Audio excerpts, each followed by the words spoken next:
From News Channel 15, you're watching News Channel 15 Tonight with Kyle Peach. This is News Channel 15 Tonight. Hi, good evening and welcome into News Channel 15. I'm Eli Grimes. Let's take a look at tonight's news. WRUL reports 25-year-old Herald artist Ivy is already behind bars, serving a White County jail sentence from 2021 charges resulting in a plea deal reached earlier this year.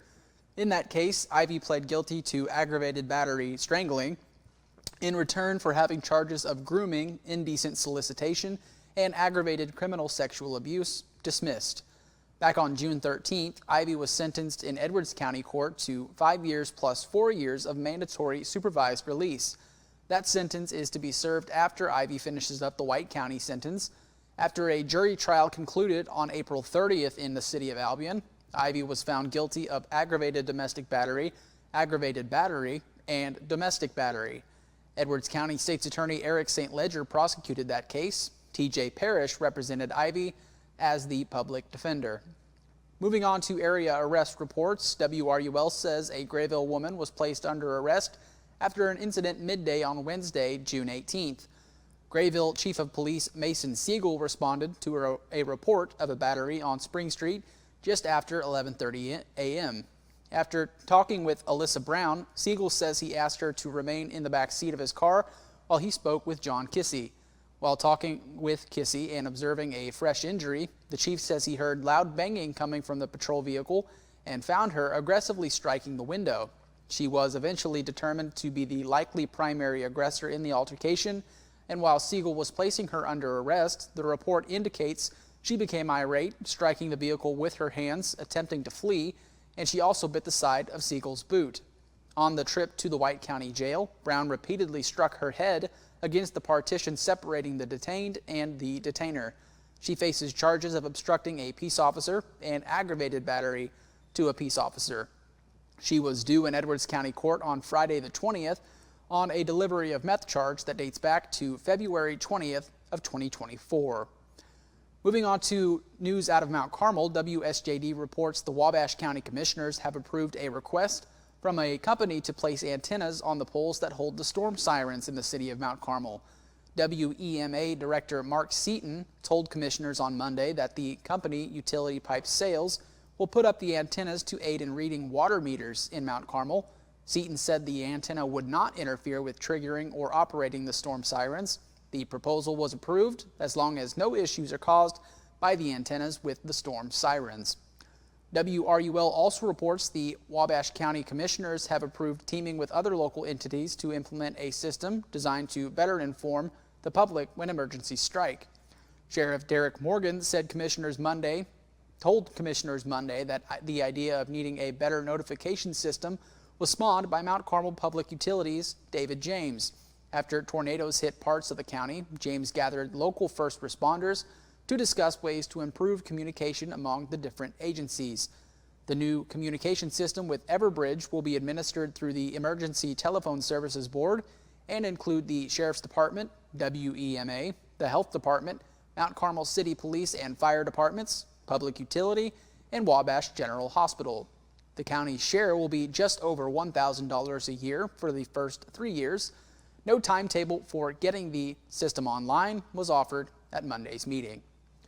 Back to school news, WFIW reports the Fairfield Public School District number 112 has announced that registration for the 25-26 school year will be held on Wednesday, July 9th for all students entering pre-K through 8th grades. Registration will take place from 9 a.m. to 6 p.m. in the Northside School cafeteria. Parents and guardians are asked to enter through the cafeteria doors located behind the gym. All students must be registered before the start of school. Returning students, excluding preschoolers, may register online through their Skyward account. Anyone needing help with login credentials should contact the school between 8 a.m. and 12 p.m. prior to the registration date. As part of registration, Horizon Healthcare will be on site offering free school and sports physicals with no appointment required.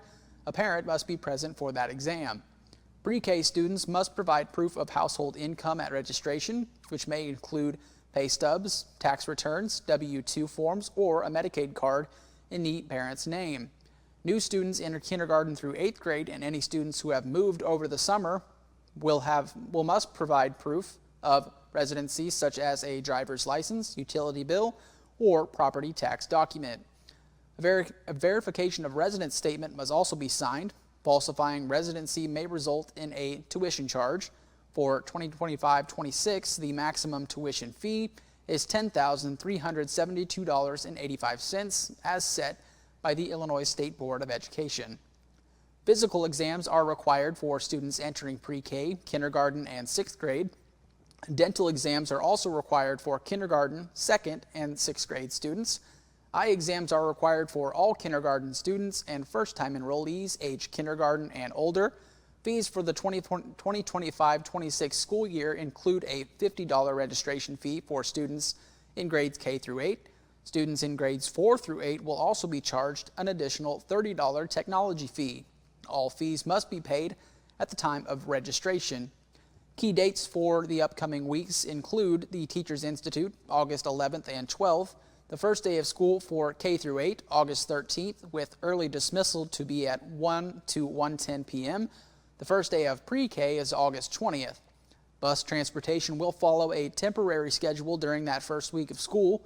Students not eligible for regular transportation may ride the bus for a fee of $80 for the first child and $40 for each additional child. These fees must be paid before that service begins. Additional transportation information will be available at registration. School supply lists for both schools will be also available at registration. Staff will also be available for schedule appointments for preschool screenings, which will be held on September 17th through the 19th. Children must be 3 years old at the time of those screenings. For more information, parents and guardians are encouraged to contact the Fairfield Public School District number 112 office. And finally, the National Weather Service in Paducah has issued a heat advisory that remains in effect until 7 p.m. Central Time on Friday of this week, warning residents across the region of dangerously high temperatures and humidity levels. According to that advisory, daily heat index values are expected to range from 100 to 107 degrees, impacting portions of southern Illinois, southwest Indiana, western Kentucky, and southeast Missouri. This marks the first prolonged stretch of oppressive heat and humidity for the season, and forecasters warn that health risk will increase with each successive day of extreme conditions. Residents are strongly urged to stay hydrated, remain in air-conditioned environments, and avoid extended periods of outdoor activity. Authorities recommend checking in on elderly relatives and neighbors, as they are especially vulnerable to heat-related illnesses. Additional safety measures include wearing lightweight, loose-fitting clothing and limiting strenuous activities to the early morning or evening hours. Officials also urge people to recognize the signs of heat exhaustion and heat stroke and take action immediately if symptoms occur. This advisory comes as temperatures soar across the region, signaling a dangerous start to the summer season. That does it for our news. Stick around. We've got more about that heat advisory in our forecast coming up next, and I will also be back to talk NBA Finals results in sports. Stay with us. Life doesn't slow down for busy families. From early practices to late night games, every moment matters. That's why First National Bank offers online tools to fit into your schedule no matter how hectic it gets. From mobile banking to quick check deposits, First National Bank makes it easy to keep up with life and stay on top of your finances. No matter the schedule, First National Bank keeps you in the game. Equal housing lender, member FDIC. At Wabash General Hospital Senior Enrichment Center, we believe that sometimes a helping hand is all it takes for seniors to get their lives back on track. Our dedicated team of healthcare professionals are here to offer guidance and support, helping navigate the unique health and lifestyle concerns faced by seniors. Whether dealing with feelings of anxiety, loneliness, or unresolved grief, struggling with changes in mood or concentration, or coping with health-related challenges, we're here for you. Call Wabash General Hospital Senior Enrichment Center at 618-263-9116. Illinois lawmakers are back in Springfield to finalize a new budget for the coming fiscal year as the General Assembly winds down its spring session. Join Illinois lawmakers and the Capital News Illinois team of veteran State House reporters with weekly on-the-scene coverage through adjournment at the end of May. Illinois lawmakers, now a public service of Capital News Illinois.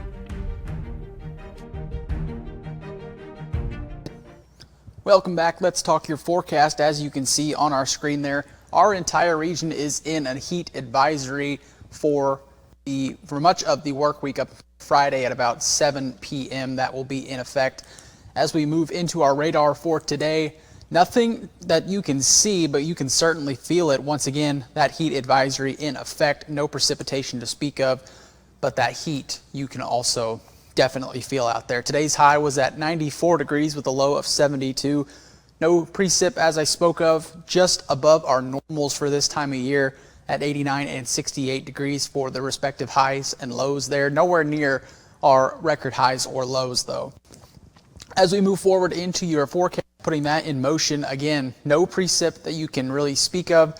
To our northwest, you can see up by the northern part of Illinois, you see some showers there.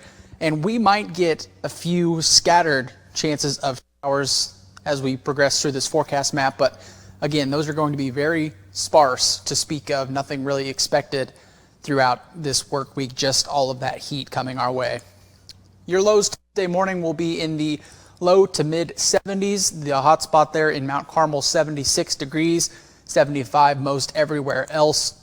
As we move into tomorrow, the highs once again going to stay just below the mid 90s throughout the week. 94 in Carmi, 93 in McLeansboro, Fairfield, and Albion.